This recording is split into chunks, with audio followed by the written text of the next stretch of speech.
Hello, it is Orc time. As a general rule of thumb, I immensely dislike when fantasy races are treated as monolithic. It's bad, it's unfun, I don't do it. But at the same time, I'm sympathetic to the idea that, how dare you fill my head with imaginary anthropology? I needed that space for Pokemon.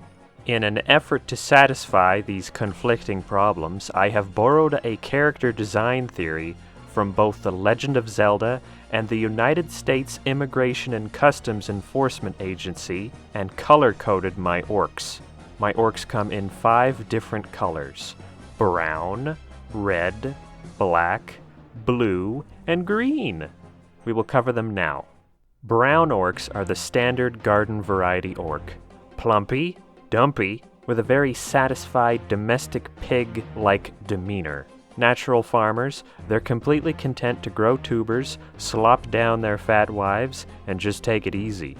The brown orc is very much the platonic fairy tale pigman. They might even be the natural state of the orc. They haven't been corrupted by the evils of industrialism or imperialism, nor has the tragedy of the commons set in for them. They're just kinda chillin' in their mud huts. The brown orc consciously serves 2 purposes. Number 1, they establish this isn't a goblin slayer type piece of media. Orcs are people, orcs are mortals. 2, they set a starting point for the bad orc scale.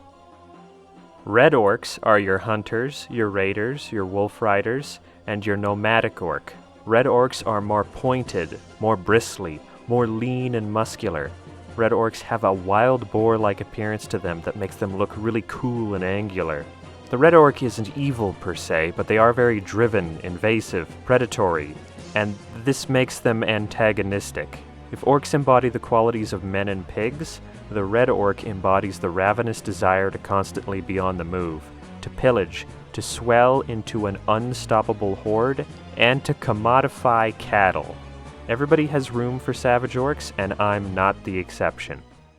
Black orcs are my favorite. Industry is the secret vitamin to orcs, and black orcs are the culture that has received that secret vitamin. They're bigger, they're stronger, they're better equipped, they're more intelligent, they even somehow have better posture, and they only want to create problems. Black orcs are the way they are because the Lord of the Rings, Warhammer orcs, and Blackrock orcs from Warcraft are just the fucking best.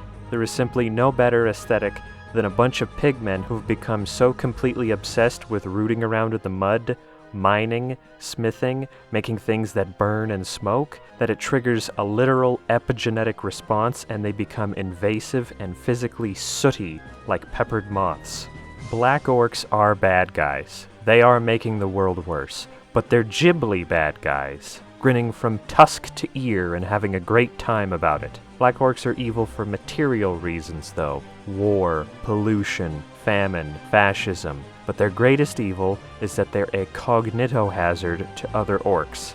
Black orcs will gladly assimilate any other orc tribe they find into their way of life.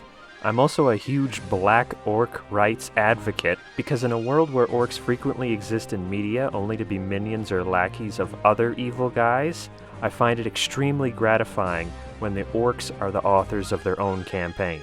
There isn't anything more absolute cinema than the classic conflict of 2 bad empires, orcs versus humans, competing for global dominance.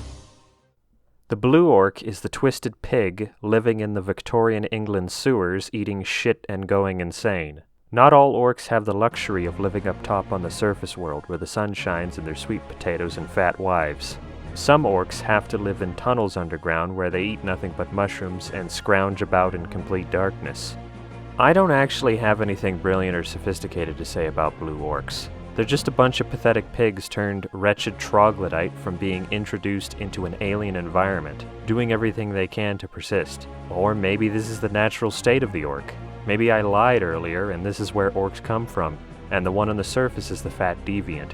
Who's to say? Unreliable narrator. Have you seen the Disney film The Black Cauldron? Or maybe more accurately, do you remember the Uruk-hai pit from Lord of the Rings? Green orcs are that. Green orcs are cloned orcs that come from bubbling cauldrons or steaming black magic mud pits. They're classically fantastical, with hues of biopunk social commentary that's getting progressively less allegorical. Green Orcs are humiliated and made evil by the objectifying aspects of their pharmaceutical origins. Evil sorcerers and dark alchemists fetishize the existence of orcs as the perfect minion. Living products, they deliberately clone aggressive, servile idiot orcs who die within 3 to 5 years of service, existing in a completely manufactured state outside of any natural context. With nothing to identify besides the stereotypes presented to them by their creators, Green Orcs become truly demented and savage beings, both fiercely loyal and deeply resentful. Green Orcs are completely fucked up, even more so than Blue Orcs, and Blue Orcs literally eat shit all day. That's all the orcs you'll ever need for whatever you need. Encounters, playable races, or perhaps you're just whimsically collecting orcs. I only insist that if you do copy or borrow any of this, to respect my religious beliefs and maintain their porkin nature and appearance.